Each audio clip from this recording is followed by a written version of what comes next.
मैं तो धन्यवाद करता हूं बीजेपी के नेतृत्व का कि इस करनाल की जनता को इतना सुनहरा मौका दिया कि कम से कम लोकतंत्र में अपनी चीज़ों का बदला आदमी वोट की चोट से लेता है कि मनोहर लाल जी से एक वोट की ताकत से सारा हिसाब इस करनाल लोकसभा की जनता करने का काम अपनी बात। वो तो नाइट वॉचमैन की भूमिका में जो क्रिकेट में होता है ना, उसके लिए भेजे गए हैं।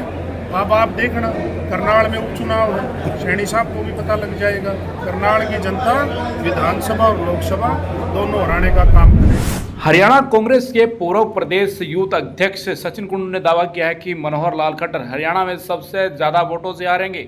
वहीं सचिन ने मुख्यमंत्री नायब सिंह सैनी को नाइट वॉचमैन बता दिया है। दरअसल सचिन कुंडू भीमराव अंबेडकर की जयंती कार्यक्रम में मुख्य अतिथि के तौर पर पहुंचे थे। बता दें आपको, बाबा साहेब को याद करते हुए सचिन कुंडू ने कहा है कि सबको मान सम्मान अधिकार देकर गए बाबा साहेब, लेकिन बीजेपी संविधान को, लोकतंत्र को खत्म करना चाह रही है। लोकसभा चुनाव पर बोलते हुए पूर्व प्रदेश अध्यक्ष ने कहा है कि करनाल लोकसभा से मनोहर लाल खट्टर सबसे बड़ी हार से हारेंगे। उन्होंने कहा है कि भाजपा ने हमेशा जात पात पर राजनीति की है, लेकिन अब बीजेपी की ये राजनीति नहीं चलेगी। मुख्यमंत्री नायब सिंह सैनी पर कटाक्ष करते हुए कुंडू ने कहा है कि नायब सैनी तो नाइट वॉचमैन की भूमिका निभा रहे हैं, उपचुनाव में उन्हें भी पता लग जाएगा। देखिए, आज भारत रत्न बाबा साहब भीमराव अंबेडकर जी की जयंती है। उसके उपलक्ष्य में हम पानीपत ग्रामीण के और पानीपत जिले के सभी साथियों ने आज बाबा साहब की जयंती का प्रोग्राम रखा था।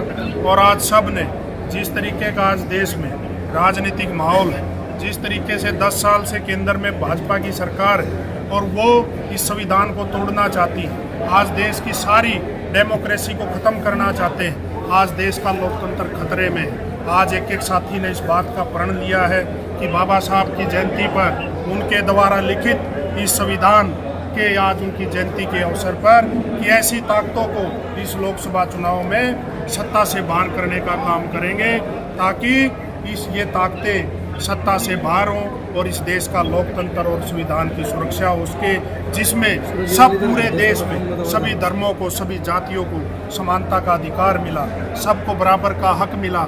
आज ये लोग उन ताकतें उसको बदलने का काम कर रही है, तोड़ने का काम कर रही है। आज सब ने इस बात का प्रण लिया। आपने लोकसभा चुनाव का जिक्र किया, पूर्व मुख्यमंत्री मनोहर लाल खट्टर यहाँ से चुनाव लड़ रहे हैं। क्या आपका जो नाम सामने आ रहा है आपकी पार्टी के नेता हो, क्या उनका सामना कर पाएंगे इस लोकसभा? निश्चित तौर पर आप देखिए, 9.5 साल प्रदेश का कोई वर्ग ऐसा नहीं, चाहे किसान की बात करो, चाहे मजदूर की बात करो, चाहे कर्मचारियों की बात करो, चाहे आंगनवाड़ी वर्करों की बात करो, चाहे पटवारियों की बात करो, चाहे सरपंचों की बात करो, कोई वर्ग ऐसा नहीं जिस पे मनोहर लाल जी की सरकार ने लाठियां बांधने का काम नहीं किया हो। मैं तो धन्यवाद करता हूं बीजेपी के नेतृत्व का कि इस करनाल की जनता को इतना सुनहरा मौका दिया कि कम से कम लोकतंत्र में अपनी चीज़ों का बदला आदमी वोट की चोट से लेता है कि मनोहर लाल जी से एक वोट की ताकत से सारा हिसाब इस करनाल लोकसभा की जनता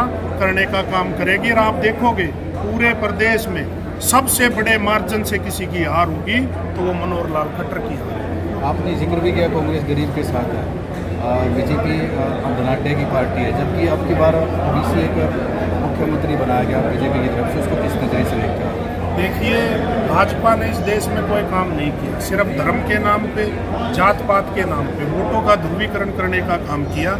लेकिन देश की और प्रदेश की जनता इस बात को अच्छे से समझ चुकी है। आप एक समय चौधरी भूपेंद्र सिंह हुड्डा जी के कार्यकाल में जब कांग्रेस पार्टी की सरकार थी, चाहे आप मैं गरीब आदमी की बात करूं, 100 गज के प्लॉट की योजना कांग्रेस पार्टी लेके आई, घर बनाने के लिए पैसे दिए गए। भाजपा के नेता बताए ना किसी को 1 इंच भी जगह दी हो तो।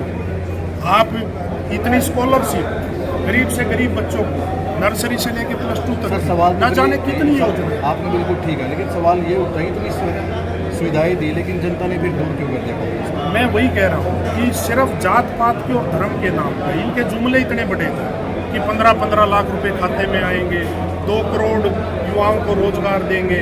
और जहाँ तक सैनी साहब की बात, वो तो नाइट वॉचमैन की भूमिका में जो क्रिकेट में होता है ना, उसके लिए भेजे गए हैं। अब आप देखना करनाल में उपचुनाव है, सैनी साहब को भी पता लग जाएगा। करनाल की जनता विधानसभा और लोकसभा दोनों हराने का काम करेगी। और मैं एक बात और आपके माध्यम से कहता हूँ, जिस दिन लोकसभा के नतीजे आएंगे हरियाणा प्रदेश के और इस देश के, प्रदेश की सरकार ज़्यादा दिन नहीं चल पाएगी। ठीक है, थैंक यू।